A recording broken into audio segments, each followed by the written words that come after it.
दोस्तों, भारत के अंदर समय समय पर एक से बढ़कर एक कमाल के लेखक होते रहे हैं, जिन्होंने अपनी लाजवाब लेखों से कई पीढ़ियों पर अपना असर छोड़ा है। और ऐसे लेखकों में मुंशी प्रेमचंद्र, रविंद्रनाथ टैगोर और आर.के. नारायण की तरह ही बहुत सारे नाम शामिल हैं।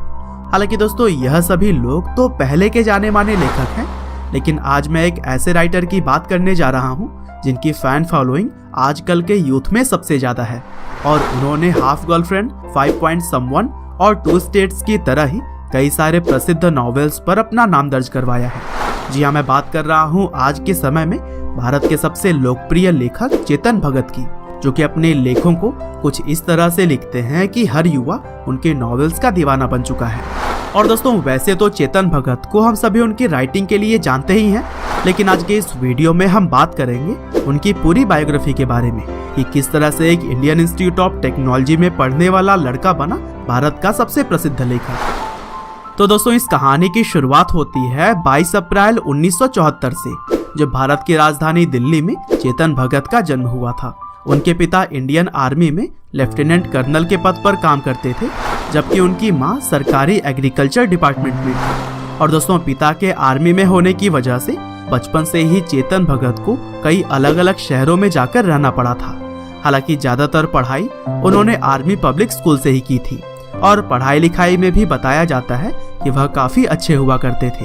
हालांकि शुरुआती समय में चेतन भगत को लेखक बनने का कोई शौक नहीं था, और इसीलिए ही उन्होंने पढ़ाई लिखाई पर ध्यान देते हुए 1995 में IIT दिल्ली से अपनी इंजीनियरिंग की पढ़ाई पूरी की। और फिर पढ़ाई के शौक की वजह से ही आगे भी उन्होंने IIM अहमदाबाद से MBA की डिग्री ली। और इसी दौरान ही चेतन भगत ने अनुषा नाम की एक लड़की से शादी कर ली, जो कि उन्हीं की ही क्लासमेट हुआ करती थी। और फिर शादी करने के बाद से वह अपने परिवार के साथ हांगकांग शिफ्ट हो गए, जहां उन्होंने अगले 11 सालों तक गोल्डमैन सैक्स नाम के इन्वेस्टमेंट बैंकिंग कंपनी में एज ए इन्वेस्टमेंट बैंकर काम किया। और दोस्तों, हांगकांग ही वह जगह थी जहां पर रहते हुए पहली बार चेतन भगत को नॉवेल लिखने का आइडिया आया था। और उन्होंने पहली बार 5 पॉइंट समवन नाम की एक बुक लिखी थी, जो कि 2004 में पब्लिश की गई। और दोस्तों, इस किताब को लोगों के द्वारा भी जबरदस्त रिस्पांस मिला, और फिर अच्छे रिस्पांस ने चेतन भगत को आगे भी लिखने के लिए प्रेरित किया। और दोस्तों, आपको बता दूं कि 5 पॉइंट समवन नॉवेल से ही इंस्पायर होकर 3 इडियट्स फिल्म भी बनाई गई है। हालांकि हांगकांग में 11 सालों तक काम करने के बाद से चेतन भगत राइटिंग के करियर को फॉलो करने के लिए भारत वापस आ गए, और फिर मुंबई में रहते हुए उन्होंने one night at a call centre नाम का नॉवेल लिखा।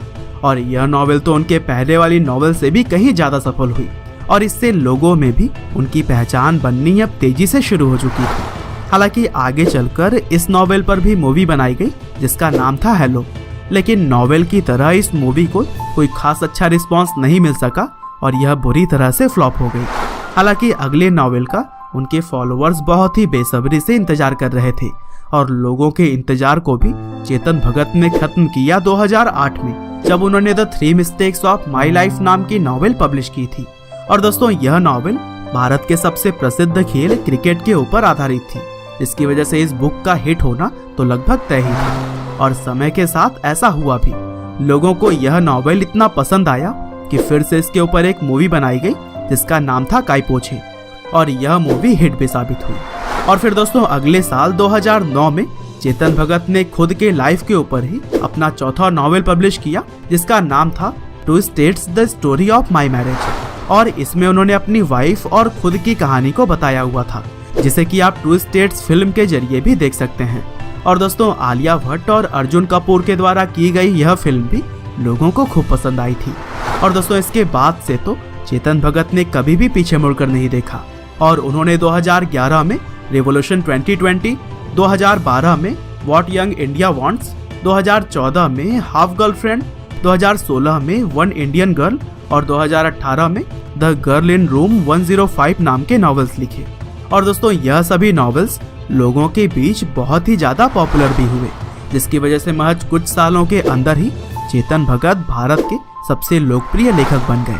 और 2010 में तो चेतन भगत के पॉपुलैरिटी को देखते हुए उन्हें 100 मोस्ट इन्फ्लुएंशियल पीपल की लिस्ट में भी शामिल किया गया था। बहरहाल दोस्तों, अंत में बस मैं यही कहना चाहता हूँ कि चेतन भगत का सफर यूं तो एक लेखक के तौर पर काफी आसान रहा है, लेकिन जो चीज़ उन्हें औरों से अलग बनाती है वो है उनके लिखने का तरीका, जो कि यंगस्टर्स के बीच काफ़ी आसानी से फिट बैठ जाती है। उम्मीद करते हैं कि आगे भी इसी तरह से अपने लाजवाब काम से चेतन भगत हमें इंस्पायर करते रहेंगे। उम्मीद करते हैं कि चेतन भगत की यह कहानी आपको ज़रूर ही पसंद आई है। आपका बहुमूल्य समय देने के लिए बहुत बहुत धन्यवाद।